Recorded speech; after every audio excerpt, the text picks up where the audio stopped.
Hello বন্ধুরা, good morning. তোমরা সবাই কেমন আছো? আশা করি খুব খুব খুব ভালো আছো। আমরাও খুব ভালো আছি। মিঠু পিন্টুর পরিবার থেকে তোমাদের সবাইকে অনেক অনেক ভালোবাসা। তো বন্ধুরা চলে আসলাম নতুন একটা দিন নিয়ে, নতুন একটা ভিডিও নিয়ে। তো চলো বন্ধুরা সকালের কাজবাজ রান্নাবান্না শেয়ার করি।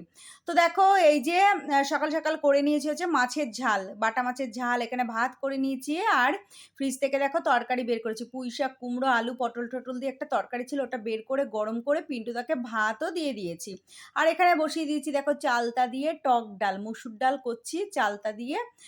বেশ ভালোই লাগে আমার টক ডাল খেতে, না ভীষণ ভালো লাগে। সে চালতা হোক, আমড়া হোক, আম হোক, তেঁতুল হোক, যাই হোক না কেন, মোটের কথা টক ডাল খেতে আমার ভীষণ ভালো লাগে। তো দেখো আর এখানে গাটি কচু আলুর তরকারি করছি, কাঁচা লঙ্কা রসুন দিয়ে গাটি কচু আলুর তরকারি করছি। এই গাটি কচু আলুর তরকারিটা খেতে আমার মেয়ে ভীষণ ভালোবাসে, আমিও ভালোবাসি। তো চলো বন্ধুরা, এই যে দেখো গাটি কচু আলুর তরকারি হয়ে গেছে। তো চলো পরে দেখা হচ্ছে। তো বন্ধুরা গুড ইভিনিং। দেখো চলে আসলাম একদম বিকেলবেলায় সাজুগুজু করে। তো এখন আমি আর আমার মেয়ে বেরোচ্ছি বাজারে। তো চলো কি কিনবো দেখবে। তো বন্ধুরা বাজারে চলে এসেছি আমি আর আমার মেয়ে। আমার মেয়ে আজকে বাজার করবে, বায়না করেছে পাপানের কাছে, বলছে পাপান আমি ইলিশ মাছ কিনবো, তুমি টাকা দাও। তা পাপান টাকা দিয়েছে, তাই চলে এসেছি ইলিশ মাছ কিনতে। কোনোদিন কিনি না আমি আর মেয়ে, মানে ইলিশ মাছটা ভয় পাই কিনতে, অনেক দাম তো সেই জন্য। তো যাই হোক ১৪০০ টাকা দাম বললো একটা, আর ১৫০০ টাকা একটা দাম বললো। ১৪০০ টাকার মাছটা নিলাম দরদাম করে ১২০০ টাকা। আর এই যে দেখো পেটে ডিম ভরা মাছ খাবে, মেয়ের বায়না হয়েছে, সেই জন্য বাজারে চলে এসেছে নিজের পছন্দ মতো মাছ কিনবে বলে।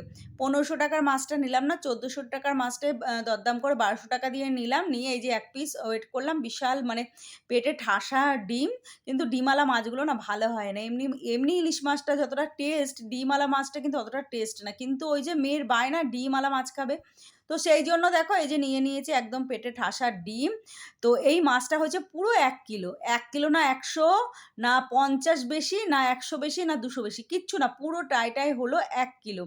তো যাই হোক দিলাম। আর ওই দাদুটা ১২০০ টাকা কিলো বলেছিলাম, তো দাদুটা আবার একটু দরদাম করলাম বলে আরও ৫০ টাকা কম নিল। ১১৫০ টাকা দিয়ে দেখো নিয়ে চলে এসেছি ইলিশ মাছ। আরও একটা জিনিস কিনেছি তোমাদেরকে দেখাচ্ছি। তো চলো দেখো এই যে ইলিশ মাছটা এখন ফ্রিজে, এটা ধোবো, এখনো ধুইনি। এটা ধোবো, ধুয়ে তারপরে নুন মাখিয়ে ফ্রিজে তুলে দেবো। আর মেয়েকে একটা করে ভাজা বা একটু ঝোল এই সমস্ত করে দেবো। ও যেহেতু পেটে ডিম ভরা মাছটা ভালোবাসে সেই জন্য। তো মাছ-টাছ ধুয়ে ফ্রিজে রেখে দিয়েছি। ফ্রিজে আমার জানো তো মাছ ভর্তি। ছোট, ছোট মোরলা মাছ এনেছে পিন্টুদা, তেলাপিয়া মাছ এনেছে, তারপরে কাতলা মাছ আছে ৪-৫ পিস। তারপর হচ্ছে ইলিশ মাছ আনলাম। আবার ছোট ইলিশ মাছও রয়েছে জানো কয়েক পিস। তো মেয়ে ছোট ইলিশ মাছ খাবে না, ডিম ভরা মাছ খাবে। ডিম ভরা মাছ ছাড়া ইলিশ মাছও খায় না। কোনোদিনই ইলিশ মাছ খেত না। তো আগের বছর থেকে নতুন খাওয়া শিখেছে। তবুও পেটে ডিম ভরা মাছ চায়। ছোট মাছ খাবে না। তো সেই জন্য আরকি মেয়ের জন্যই আরকি বাজারে গেলাম, তো নিয়ে আসলাম। তো যাই হোক। আর দেখো সিলেদার্সে গেছিলাম একটু জুতো কিনতে। মেয়ের জন্য জুতো কিনতে গেছিলাম। কিন্তু জুতোর কালেকশনটা অতটা ভালো এখনো ওঠেনি। সেই জন্য ব্যাগ, প্রচুর ব্যাগ দেখলাম তুলেছে। তো সেই জন্য মেয়ে একটা ব্যাগ নিল, আমি একটা ব্যাগ নিলাম। তো মেয়ের ব্যাগটা আর দেখালাম না। আর এই যে দেখো আমার ব্যাগটা, এই যে খুব বেশি বড়ও না, খুব বেশি ছোটও না। পিওর লেদারের সিলেদার্সের ব্যাগ। তো আমি জীবনে ১ম এত দামি ব্যাগ কিনলাম। আমি এত দামি ব্যাগ পছন্দ করি না। ব্যাগ হচ্ছে মানে কিনবো, ১ বছর ২ বছর ব্যবহার করব, তারপরে ওটা ফেলে দেবো। এরকম একটা চিন্তাভাবনা। নতুনত্ব আবার কিনবো, ওটা আবার ব্যবহার করব। এরকম একটা চিন্তাভাবনা করে আমি ওই ৳৩০০ ৳৪০০ র মধ্যেই ৫০০-৬০০ র মধ্যেই কিনি, তার বেশি কিনি না। কিন্তু এটা অনেকটা দাম নিয়ে নিয়েছে দেখো ৳১৬০০। তো যাই হোক কোনো ডিসকাউন্ট পাইনি, কিচ্ছু না। কিন্তু প্রচুর ব্যাগের কালেকশন, প্রচুর সেল হচ্ছে দেখছি ব্যাগটা। তো পিওর লেদারের ব্যাগ, জীবনে ব্যবহার করিনি, তাই ১ম নিয়েছি। আর সিলেদার্স থেকে এর আগেও একটা ব্যাগ নিয়েছিলাম লাল রঙের, কিন্তু ওটা এতটা দাম ছিল না। ওটা ওই ৳১,০০০ টাকার মধ্যেই ছিল। তো যাই হোক জীবনে ১ম একটা দামি ব্যাগ নিলাম সিলেদার্সের। আর এই কালারটা না নতুন উঠেছে, সেই জন্য এটা নিলাম। তো চলো এই যে দেখো খিদে পেয়ে গেছে, হেঁটে এসেছি। তো দেখো একটু ছোলা দিয়ে, মুড়ি দিয়ে, পেঁয়াজ দিয়ে, কাঁচা লঙ্কা দিয়ে ভেজেছি। তো এখন এটা খাবো। খেয়ে তারপরে আবার যাবো হচ্ছে রান্নাঘরে। তো এই হচ্ছে ব্যাপার। তো রান্নাঘরে চলে এসেছি। মুড়ি খাওয়া হয়ে গেছে। তো রান্নাঘরে চলে এসে দেখো সয়াবিন আলুর তরকারি করছি একটা বড় করে। রাতে আর ওই গাটি কচুর তরকারি খাবে না পিন্টুদা। আর পিন্টুদা না পছন্দ করে না গাটি কচু। ওই যে একটু নেওয়া, নেওয়া ব্যাপার থাকে, সেই জন্য ও খেতে চায় না পিন্টুদা। বলে আমার জন্য সয়াবিন আলুর তরকারি করবে। আমি বলছি ঠিক আছে।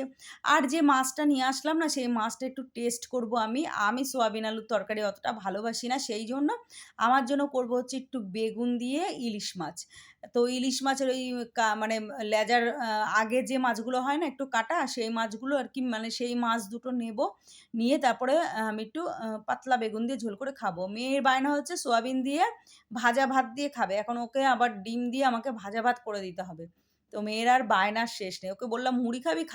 খেলো না। না খেয়ে বসে আছে সন্ধ্যে থেকে।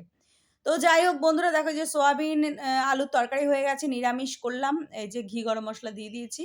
তো এবার এটা নামিয়ে ফেলবো। আর নামিয়ে ফেলে তারপরে করবো হচ্ছে ইলিশ মাছ। তারপর মেয়ের জন্য মানে ভাজা ভাত করব। তো বন্ধুরা এই যে দেখো ইলিশ মাছ হয়ে গেছে। এই যে ২ পিস মাছ রান্না করেছি। পিন্টুদা যদি ১ পিস খায় খাবে, নইলে আমি ২ পিসই খেয়ে নেব। যে ইলিশ মাছটা কিনে আনলাম সেই মাছেরই আরকি ওই লেজার পাশের পিস দুটো নিয়েছি। আর এখানে দেখো একটু কুমড়ো সিদ্ধ দিয়েছি। অল্প একটু ভাত করে রাখলাম কুমড়ো সিদ্ধ দিয়ে, এই হচ্ছে ব্যাপার। আর এই যে দেখো কাঁচা লঙ্কা দিয়ে বেগুন দিয়ে মাছটা করেছি। জানি না কেমন খেতে হবে। তো চলো বন্ধুরা, এই যে মেয়ের জন্য বসিয়ে দিয়েছি ভাজা ভাত। এই যে দেখো একটা ডিম ফাটিয়ে একটু গাজর ছিল সেটা দিয়ে ভেজে আর একটু পেঁয়াজ কুচি দিয়েছি, একটু নুন, হলুদ, মিষ্টি, ব্যাস এই দিয়ে মেয়ের জন্য ভাজা ভাত করছি। তো চলো আজকের মতো ভিডিওটা এখানে শেষ করি। Tata, good night.